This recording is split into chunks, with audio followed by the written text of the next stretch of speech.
Welcome back. Let's think about correlation and marginalization for continuous random variables. So, extending what we talked about in tutorial 1, let's think about joint probability distributions in continuous space. In this case, Astrocat floating around. If in Astrocat's case, when he floats, it's not entirely random, but every time it moves a little bit in x, it also is likely to move similarly in y. We call this a correlated distribution.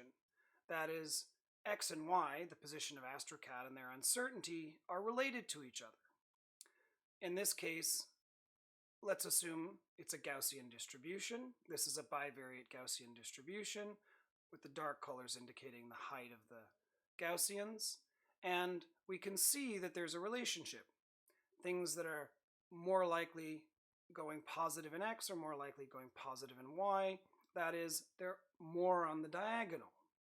Now, how do we define this? Well, the covariance of two Gaussians, like any other random variable, is the relationship between the random variable and its center, or the expectation times the expectation of the other random variable. And this gives us a measure of the amount of variation that's shared between the two of them.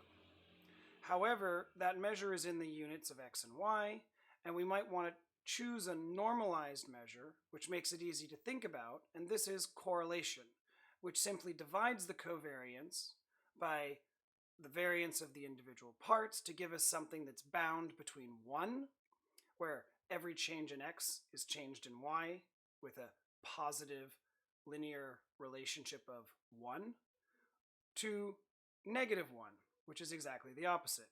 Everything you do in x, the opposite happens in y. So, what does this mean when we want to think about the kinds of things we did in tutorial 1? We know the marginal distributions, and just like in the binary case, we want to average out one or the other of these dimensions. And in this case, the marginals are going to be Gaussians, here plotted in the solid lines.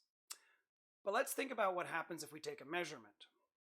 What is taking a measurement in one of the dimensions telling us about the other?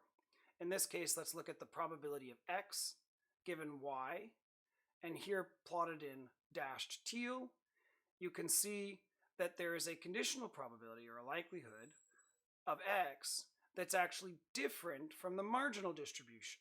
And that's because there's shared information between these two distributions, and this is again a connection between the joint probability distribution concept and the concept of a likelihood. You're going to be exploring these in the next exercises.